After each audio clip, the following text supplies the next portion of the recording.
Marimar, lumaki sa tabing dagat, di nagkulang sa pangaral, busog sa pagmamahal.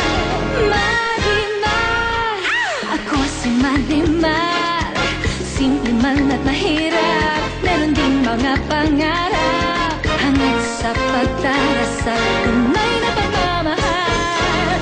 Marimar.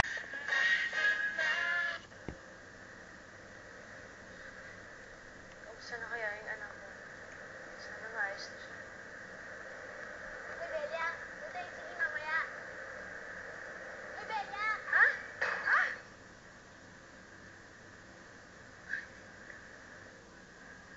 Tama na ako ang boss mo. Attorney lang kita. Belia, papunta na yung mga pulis na ni-request mo. 4 yung pinadala ni Major Santos. At saka, as long as you need police protection, hindi daw niya ipupull out yung mga tao niya dito. At saka, effective pa rin nga pala yung restraining orders mo against her. Good. Tatawagan ko na lang si Rowena para magbigay ng regalo kay Major Santos. Nakausap ko na nga pala si Brenda. Ready na daw ang lahat para sa pinaplano mo. Tapos na siguro usapan na to. Sumali ka. Senyora, kung hindi ka interesado na isalba ang kumpanya, bakit hindi mo nalang ibenta ang shares mo? Sa ganitong paraan, mababayaran ng Villa Santibayes ang lahat ng pagkakautang nito. At pinaka-importante sa lahat, magkakapera ka pa. Go! There's just one thing you need to know.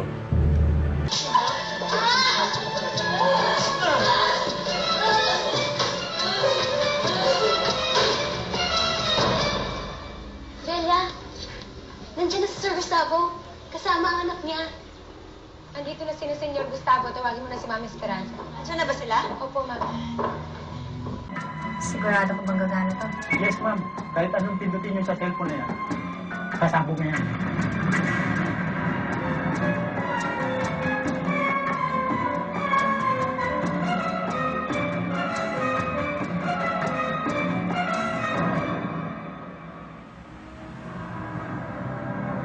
Ano nangyari? Ang dami sa labas. Elena! Sa bodega, Senyor. Ha?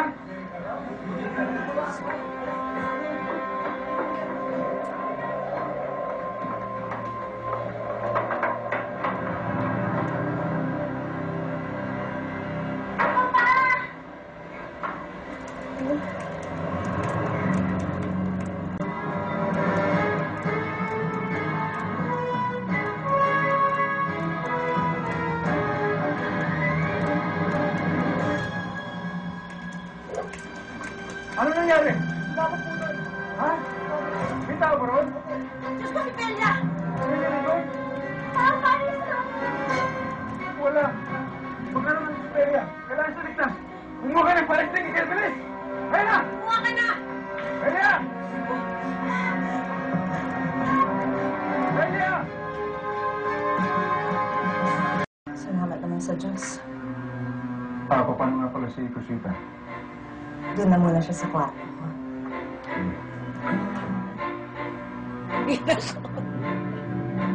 Paano? Ano pa nangyari? Munti ka na tuloy masabog tong mansyon. Di Esperanza? Abang malay ko. Ano naman kinalaman ko doon? Baka nakaligtaan ni Bella kaya siya ang nasabugan. Bakit si Bella? Hindi naman siya... Ayaw mo ba talagang gamitin ng Marimar? Gusto ko pong talikuran ng pangalan na yun. Kailangan para matapos na natin problema ito. Pipilitan niyo ako. Aalis na lang ako sa pamamahay na to. Natalia! Ako pumapayag.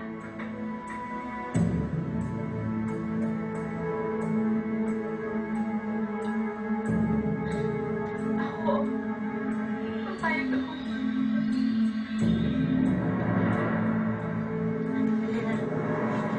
Kumuha ka ng cotton swab. Dahil hindi na kaya.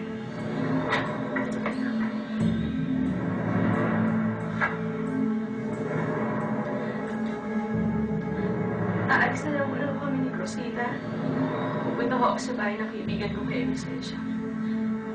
Para makaiwas na din kay Natalia. Hinihanap po kasi ako sa malimit naming pag-aaway.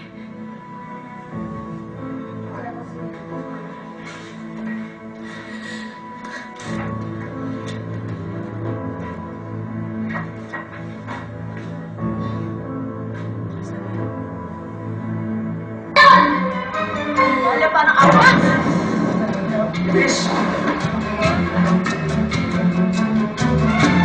Nakikiusap ako sa'yo. Hanggang anak ko. Kailangan malis si Bella sa loob. Balik talaga ang nasaran yun. Papatayin niyo po ang anak niyo. Tumawag pa ng pulis. Tumawag na po si Jenny. Tawagan ulit. Palot mo. Ay nakikiramay ang bayan ng Diyos. Sa binyag ng ating kapatid na si Gustavo Aldama ay nabahagingan ng pagkamatay ni Kristo.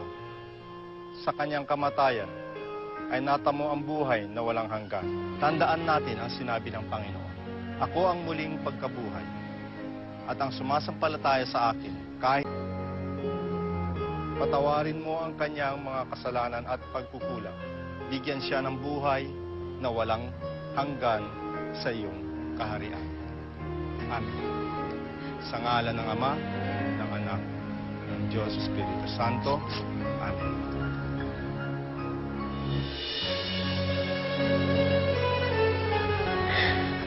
Anak, magpaalam ka na sa akin. Lolo Gustavo mo. Alam ko na kahit hindi tayo ganun katagal yung kasama, patuloy niya tayong mamahalin. Kasama na ang wala ni tita mo.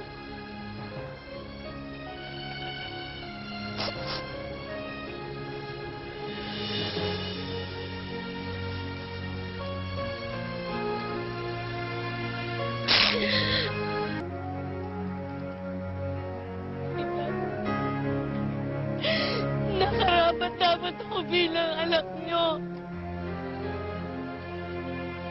Gusto ko maging masaya kayo kung nasan man ako ngayon. Itay, mahal na mahal ko po kayo!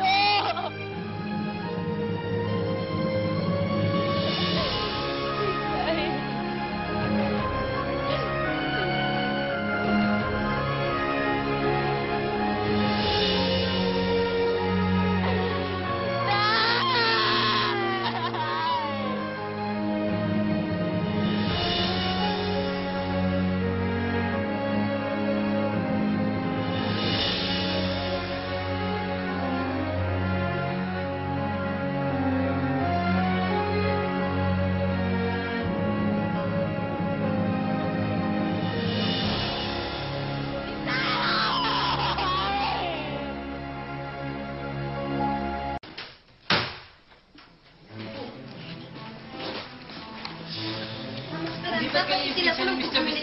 Ma'am, pwede po ba kayo ma-interview sandali? Ano po masasabi niyo sa pagpunta ni Mr. Aldama?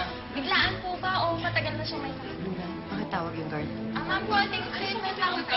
Konting statement lang po. Maglalabas kami ng statement namin soon. Pero sana ngayon, respetuhin niyo naman kami. Kamamatay lang ng pinsan ko. So, sana maintindihan niyo kami kung ayaw muna namin mag-comment. Maraming salamat po. Guard, paki-escort lang ang press palabas. Salamat po. Pasensya na.